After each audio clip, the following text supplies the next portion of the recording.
so you're aware, I will be monitoring your actions and making notes as necessary. Very good. Thanks for being so agreeable. I'd pull a rose out of my hat as a gift for you if I could. You may spare the pleasantries. I'm just doing my job. You've arrived. Who's this? Me? I'm Spina di Rosula's guardian angel. If you've got a problem, I've got the firepower. Sorry, I got a little carried away there. Call me Navia. I'm a partner of theirs, and will be helping investigate this whole situation. And these are my companions. Would you mind if they join as well? Fine by me. Oh, new helpers? I would be most grateful. Well, let's just say we're tagging along. It's not every day you get to see the secrets behind magic performed on such a large scale. I appreciate your kind interest. Come with me. We'll be heading below stage. Huh? Below stage? Yes, a world of secrets is hidden beneath this magic box, prepared specifically for this switcheroo trick. But before I reveal everything, you should have a look first. Notice anything strange here?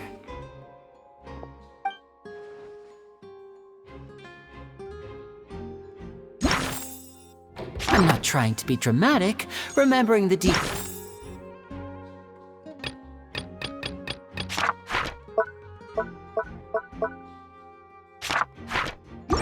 of a trick will help you understand the methods used to perform it more easily. Huh.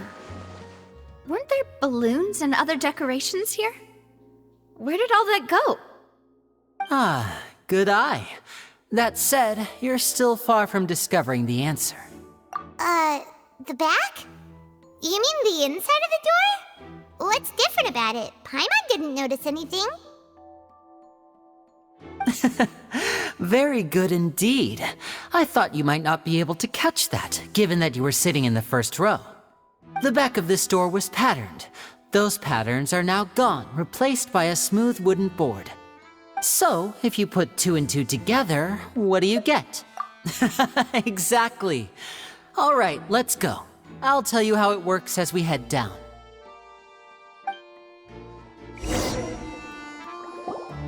Oh, so there was a passageway under the magic box! I knew you'd figure out most of it as soon as you saw this place. The 2 magic boxes are positioned right above the 2 entrances of the tunnel. See this flatbed trolley? The box with the lucky audience member in it would be shuttled over to the other side using the trolley. This trolley can raise and lower and even rotate, ensuring that the box will face in the right direction. I see. So that's the purpose of the box inside another box. Precisely. The inner box would descend after the audience member was put inside and be moved along the trolley, all while the outer box would remain on stage as if nothing had ever changed. So that's how you did it! Once the box was lowered, the trolley would store some energy through this device here, with which it would complete the rest of the steps. The audience member would only be able to feel some slight movements in the dark, and by the time she walked out, she would already be back on stage. Right! You were talking that whole time, and you even came out for a moment near the end! Ah, yes. A phonograph operated by Lynette was used to achieve that effect. My assistant and I had already scripted our conversation beforehand. When the countdown began, I had already gone to the opposite box via a tunnel using that ladder. And what about Lynette? Where was she? I was in the mezzanine space in the back of the box. Oh, interesting! That's how we were able to coordinate Linny's lines with the assistant. And, by the way, I was the one who walked out of the box at the end. I mean, we are twins. All it takes is a change of clothes and no one can tell who's who. And that's my favorite part of this trick. Only Lynette and I can perform it. So that's how it all worked! Wow! Every detail you revealed was more amazing than the last! Lynette would briefly walk out of the box and then go back in, jumping into the tunnel and escaping before the box on the trolley could finish ascending. And then I walk out of the other box in the audience area, and the trick would be complete. The operative word here being would. But as you saw, Cal was in the box, not our audience member. She, on the other hand, mysteriously vanished. We really don't know how that happened. If not for that interlude, this would have been an astonishing trick. I probably never would have figured out how you pulled it off. And yet, to think that someone was able to use this magic trick to commit a crime. Could we have a look around? I think we can come up with some more leads. This is the scene of the crime, so Linny and Lynette are not permitted to stay here. I'll escort them back up. Yes, of course, no need to be so strict now. I won't disappear into thin air, you know. Thanks, everyone. We're counting on you.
What's this?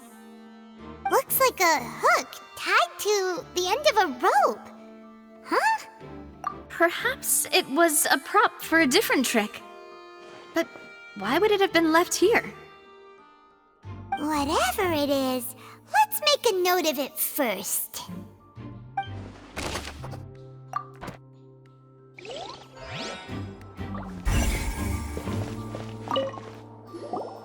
The floor is wet. Please be careful not to slip.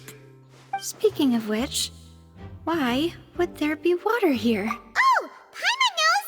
It's one of those tricks where you pour water into a jug and then flip the jug over only for the water to disappear. And here's a broken vase. Huh. Did the trolley knock it down while moving? That can't be. The trolley moves along tracks from start to finish. It couldn't have hit the vase at this distance. Let's note this down too and think about it later.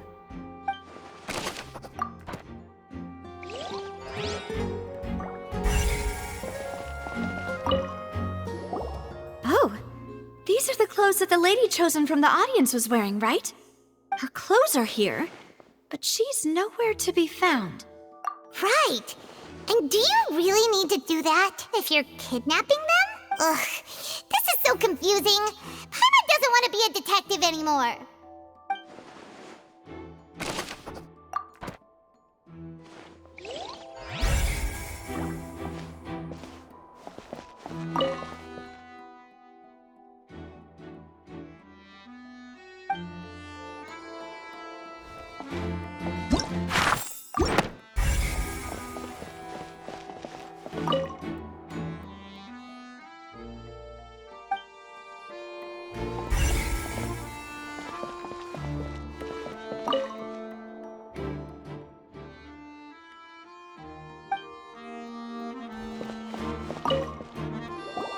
What is this place? It seems someone could fit through here. Could this have been the suspect's escape? Alone, perhaps. But if they had to pull another person with them, the space would be too narrow. But there are no other ways in or out of here. Oh, you're right! Let Paimon run.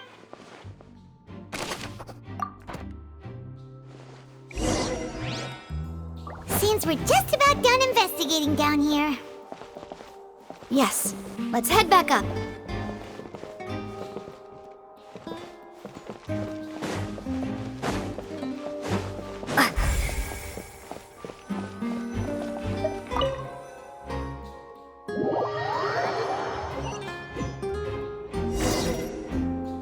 Well, we've ascertained the state of the crime scene. Let's find a place to sort out our findings once Malouse returns. It seems to me that there are several things that don't add up here.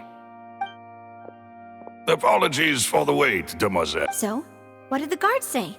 Did the criminal escape through the vent? They believe the odds of that are very low, since the vent leads to the Opera House's basement. The guards have checked the area carefully. No one left through the basement during the performance or after the incident, and no one was found hiding there. So the tunnel's become like a secret chamber then. You know, like the kind you usually see in novels. The plot thickens. Halsey's disappearance and Cowell's death are both quite inexplicable. No wonder Farina was so confident in her accusation. All the current evidence points toward Linny and Lynette. In other words, the charges are very likely to be upheld unless we make some considerable progress. Charges and then trial. So if the charges are upheld, they'll announce a sentence? That's right. This is how a trial goes in the Opera House. During the proceedings, the Chief Justice and the Oratrice will hear statements from both sides. That's right. This is how indemnitium is produced. The statements from both sides, the defenses from attorneys, witness testimonies, and even the audience's emotions will all be projected on the Oratrice. To put it simply, it's as if the Oratrice has its own will and is a judge in its own right. This also precludes any kind of favoritism on the part of the Chief Justice. Not that this has ever happened. Once both sides have finished speaking, the Chief Justice will make his final decision. This, too, will be used by the Oratrice as a reference. Then, finally, the Oratrice will be consulted by officials. The result it returns is the will of justice itself. Huh? So that machine is the one that actually decides? Paimon thought Neverlet called the shots. In practice, there is very little difference. Both have always come to the same judgment, which is why people have great faith in the Chief Justice. Yes, the guards also asked me to convey that none of us will be allowed to leave this place before the trial. Huh? What? Because we've chosen to act as the twins' proxies. That makes us persons related to the case. They're concerned that we might be colluding with outside parties, or that we might find outside help to disrupt the case. And even if that were not so, it could prove problematic if we happen to spread key information about the case ahead of time. I'm ready to break out at any time. Whoa! There's no need for that! Paimon thinks they have a point. That said, are they providing food? Of course. I just hope you don't mind the lack of options. I'm afraid that catering to all tastes is not in the cards, nor is any guarantee of balanced nutrition. In that case, let's just sort out our findings together here. Pity. I was hoping to take you to try some of Fontaine's famous dessert. I mean, what better way to properly think through our findings than over some tea and sweet? Huh. Breaking out suddenly doesn't seem like such a bad idea after all. Just kidding! Just kidding! Paimon will still do her best, even if there are no snacks. What do you mean, no snacks? Of course we'll have snacks. If we cannot buy some, then we'll simply make some. Huh? Here? Understood, demoiselle. Everyone, please come with me.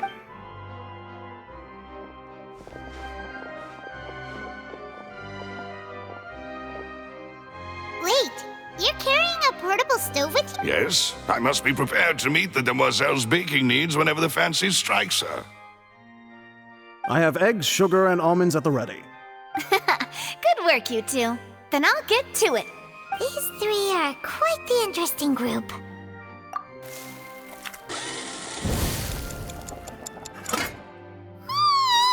And Paimon thought it smelled good while it was still in the oven. Oh, it's even better now. Paimon can't stop drooling. From the way you had these two guys carrying all that stuff around, Paimon thought you'd have them do more during the baking process. But you ended up doing the entire thing by yourself. Beating the egg whites, grinding almonds, everything. I was applauding. And I was giving encouraging smiles. Paimon was just thinking. Aren't you worried about getting your fancy dress dirty, beating egg whites and baking like this? Well, I don't think it's carved in stone anywhere that fancy ladies can only read books, sip tea, ride horses, and play the piano. I just really enjoy making snacks. Don't underestimate beating egg whites, by the way. It's a real arm workout. You also need to beat them to just the right consistency, or your macarons will crack. Anyway, give these a try, fresh out of the oven. Only 3? Well, eating too many sweet treats might send all that sugar to your head. Tea is ready to be served as well. This is Demoiselle's favorite, strong black tea with a floral fragrance. No need for concern. I'm merely doing as I... All right then, down to business. As Paimon mentioned previously, the tunnel seems to be something of a secret chamber. However, we can assume that Linny and Lynette were not alone within it. Some criminal also occupied its sealed confines. The magician twins could have committed the crimes, of course, but they lack any logical motive. Exactly! Why would they do such a thing right when everyone was watching? The flower vase and the thud we heard during the performance could indicate some altercation between Halsey and the criminal in the tunnel, resulting in the shattering of the vase, the discarding of her clothes, and her abduction. Perhaps the criminal thought that since she was chosen from the crowd, she would be too easy to identify if she was still wearing the same clothes. Paimon thinks that makes sense, but the real trouble is... True. None of the clues we found thus far support the existence of this third person. But the only people left to consider are both technically victims, whether it's the missing girl, Halsey, or poor Cowl. Huh. Could Halsey have secretly made modifications to the magic props in order to murder Cowl before making her escape? That's right. And even if she had tampered with the setup, she would need to understand the entire trick to pull it off. Nor does she have any motive. The guards said that she has never had any dealings with the Magic Troop's members. Were we not thorough enough in our search? From the sound of things, this is turning into an impossible case. Your macarons are amazing though, Navia. They smell great! They're nice and crisp and super... They are my specialty after all. And I see you've already had 5 of them. What? 5? Oh, that can't be right. Paimon only counted 3, honest! Please don't worry about it. At my age, a few less sweets might actually be a good thing. No. Being greedy is one thing, but Paimon knows how to count. Besides, Paimon knows that if she ate too many, then others wouldn't have enough. Wait, even you don't believe Paimon? If Paimon ate those 2 extra macarons, then may they turn into stone... All right, we get it. Well, I suppose one of us might have gotten too engrossed in our chat and eaten them by mistake. No big deal. Maloose, set up the stove again if you would. Huh? What? Making sure everyone gets 3 macarons, of course. Exactly. We don't want to trouble you. As you wish, Demoiselle. And I have the egg, sugar, and almonds. Well, this really is your hobby, huh?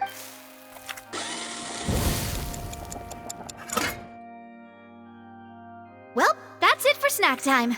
I'm going to have another look around the... I don't know what we're looking for yet, but we've still got some time. As attorneys, I suggest the 2 of you think the case over. It would be awkward if you got all tongue-tied on stage during the trial. All right, thanks for your help and for the snacks. It was nothing. A small task for the Spina di Rosula. Silver, Maloose, it's time to go. I'll be back if I find anything new.